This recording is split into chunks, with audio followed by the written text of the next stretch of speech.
All right, strap in, everyone, because today we are going deep on something you really need to know about. Oh, this is important stuff, no doubt. We are talking about heart attacks. Yeah. How to spot the signs, Yeah. how to act fast, and even some smart moves Yeah. to help avoid them in the first place. Yeah. Kind of like a personal guide to heart health. Yeah. All from, well, it looks like a podcast episode you sent over. It's amazing to me how much misinformation is out there. Really? Yeah. Like what kind of stuff? Well, about heart attacks. I mean, people have this very Hollywood image in mind, but the reality is much more subtle. Ah. And frankly, more dangerous. Okay, so before we get to the dramatic stuff, Right. let's break down exactly what's going on during a heart attack. Sure. Not just the what, but the why, so you really get it. So imagine a traffic jam, but instead of cars, it's your blood flow. Okay? And the roadblock is a clot, usually in one of the arteries that feeds your heart muscle. And that muscle needs oxygen-rich blood, and without it, well, things go bad real quick. So it's not just about pain. Right. It's about damage, like real-time damage happening. Yeah, absolutely. Okay, well, that makes the need for speed very clear. For sure. So speaking of speed, let's talk about the symptoms everyone needs to know. Well, most people know the classic one, intense chest pain. You know, that crushing pressure. Right. Maybe even radiating down your arm.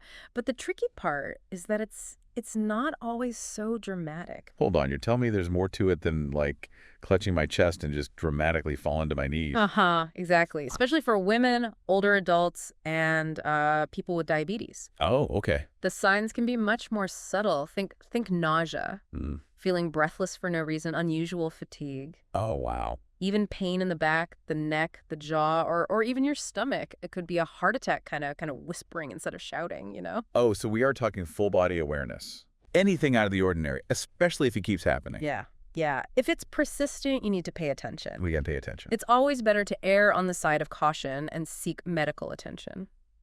So let's say those alarm bells are going off. Yeah. Either for you or someone around you. Right. What's the absolute, first thing we do? Without a doubt, call emergency services, 911, or your local equivalent immediately. Don't try to tough it out. Okay. Or wait to see if it gets better. Every second counts. Okay, so no heroic solo drives to the ER. Right. Got it. But why is calling 911 so crucial? Yeah. I mean, beyond just getting an ambulance there faster. Sure. What else is happening? Well, calling 911 isn't just about transportation. Okay. It's about activating a whole a chain of life-saving events, really. Huh. You know, the dispatcher on the other end of the line, they're trained to guide you through those critical first few minutes, possibly even talking you through CPR if it's needed. Wow, I never thought about the dispatcher as like a first responder, Yeah. but that makes total sense. They are. Yeah. They are. And while they're doing that, they're also alerting the nearest hospital, so a cardiac team can be ready and waiting when you arrive. It's all about saving those precious minutes. And that can make the difference between, you know, life or death. So we've got 911 on speed dial. Okay. What else can we do while we're waiting for help to arrive? Right. I know aspirin comes up a lot. It does. Is that always the right move? Aspirin can be a lifesaver, Yeah. but it's not for everyone. Really? Here's the science behind it. Aspirin works by preventing your blood platelets from sticking together. So it essentially makes your blood less likely to clot. Okay. Now, in the case of a heart attack where a clot is blocking blood flow, Yeah. that thinning effect can be crucial. Okay. But, and this is a big BUT, Yeah. folks with certain allergies or medical conditions should not take aspirin. So we're talking check with your doctor beforehand territory. Absolutely. Not just like popping pills at the first sign of trouble. No. And even if you have been cleared to use aspirin, remember, it's not a cure-all. It's one piece of the puzzle, and calling 911 is still priority number one. It's not like a DIY heart attack kit. Okay. So we've covered what to do in the moment, but let's flip the script. Okay. What about preventing this whole situation in the first place? Well, prevention is where the real power lies. Okay. And it's not about drastic measures. It's about making those everyday choices that add up to a heart-healthy life. And the good news is you probably already know most of them. Hit me with the basics, because we all need a reminder now and then. So think of it as giving your heart the VIP treatment. Okay. That means a balanced diet, Rich in fruits, vegetables, and whole grains while keeping those saturated fat, salt, and sugar in check. So basically eating like your grandma always told you to. Pretty much. And don't forget about movement. You don't need to become a marathon runner. Okay. But getting your heart rate up for at least 30 minutes a day, even with something as simple as a brisk walk, can make a huge difference. Okay, that's doable. Even I can manage 30 minutes of walking. What else is on the heart happy checklist? Okay. If you smoke, quitting is arguably the single biggest gift you can give your heart. Oh, for sure. And then there are the usual suspects. Manage stress, prioritize sleep. Right. All those things are vital for your whole body. And sleep is so underrated. Yes. Okay, so we're talking diet, exercise, good habits. Yeah. What about those checkups we keep hearing about? Well, regular checkups with your doctor are like taking your heart in for a tune-up, you know? Okay. Keeping tabs on your blood pressure, your cholesterol, your blood sugar levels.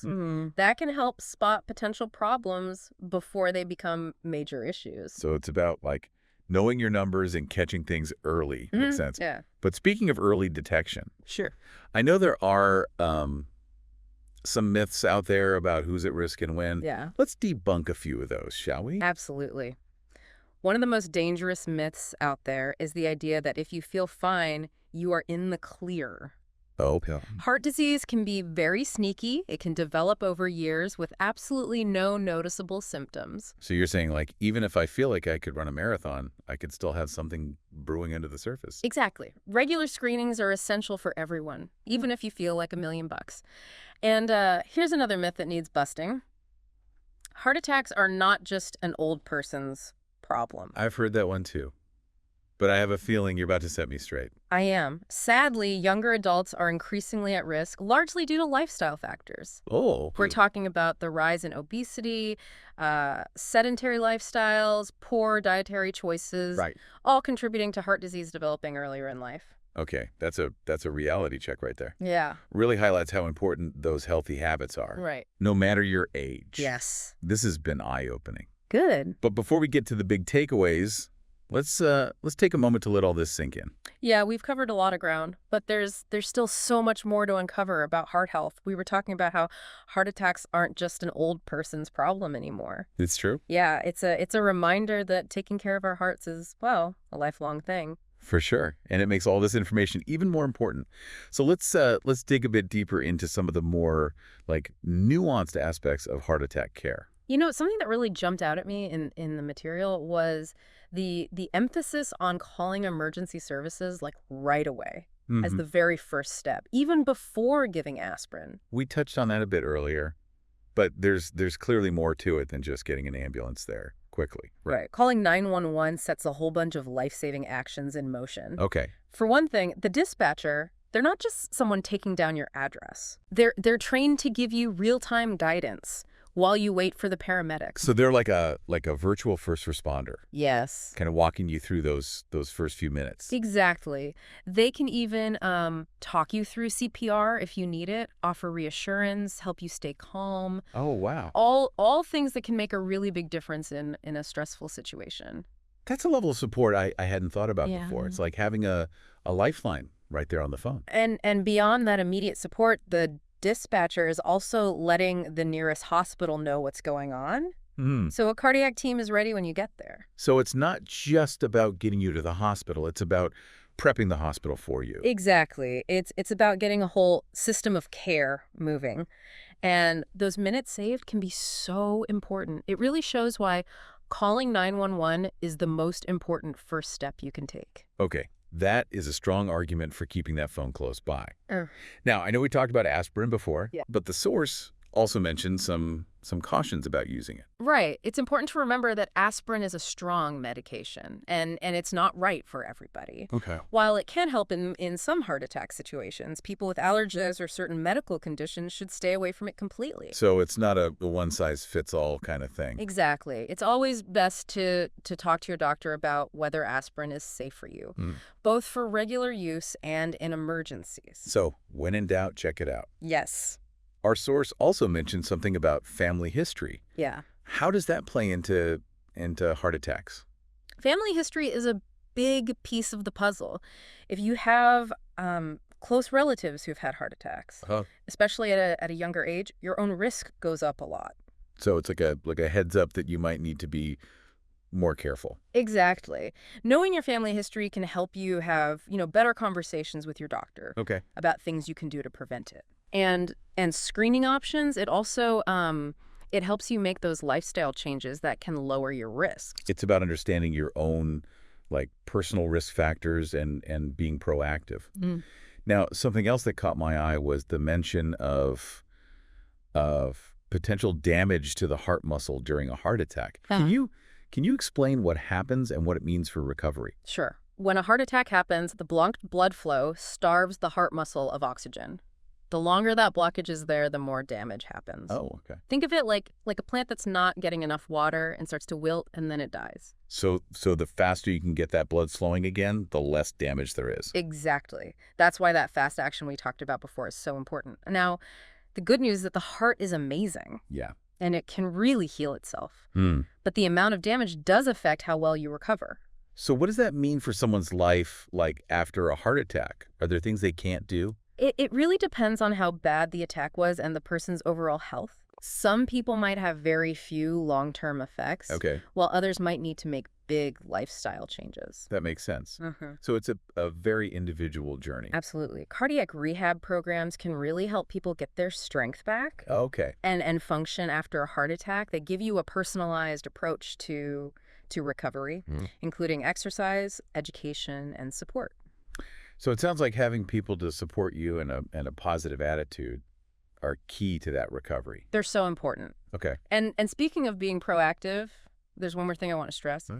The importance of being your own advocate. You mean like standing up for your own health? Exactly. Don't be afraid to ask your doctor questions, get a second opinion if you're not sure, or really push for answers if something doesn't feel right. You know your body better than anyone. That's especially important for people who have those less obvious symptoms we talked about earlier. Right.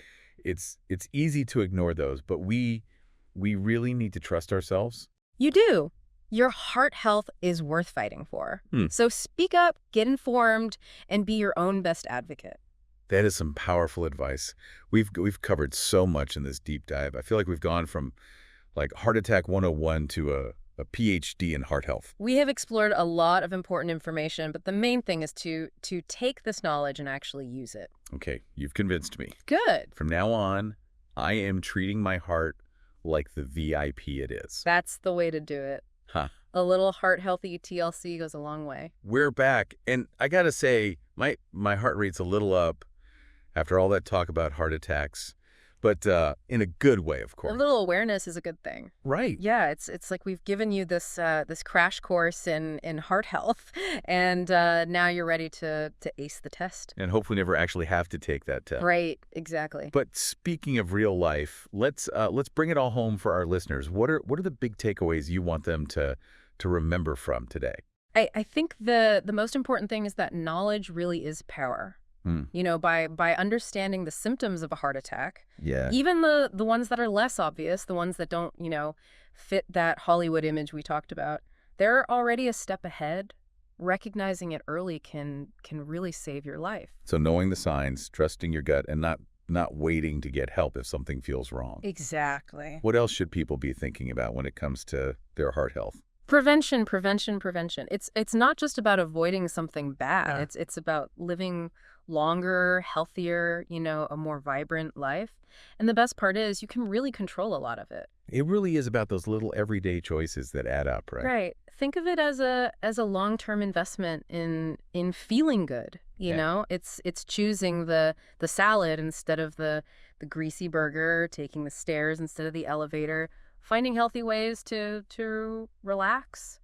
All those little things make a difference. You really do. It's like this chain reaction of good habits. Speaking of being proactive, what about that last piece of advice? Standing up for your own health. That's so important. You are your own best advocate when it comes to your health. So don't be afraid to ask your doctor questions, get a second opinion if you need to, Yeah. or really push for more information if something just doesn't feel right. It's about being involved in your healthcare. Yeah. Not just going along for the ride. Exactly. Your heart deserves that level of attention. It does. So for our listeners out there, I want to leave you with this thought. Knowing what you know now, what's one small change you can make today to take care of your heart? Maybe it's skipping the soda and having some water, Yeah. taking the stairs instead of the elevator, Yeah. or just taking a few minutes to breathe and clear your head. Those little things may not seem like much, but trust me, they are. They're like planting the seeds for a healthier future, and your heart will thank you. That's a great way to put it. Thanks for being here today for this deep dive into heart attack essentials. We hope you learned something. That you feel more in control and maybe even a little inspired. Remember, your heart is worth taking care of, and now you have the knowledge to do it. Until next time, take care and keep those hearts healthy.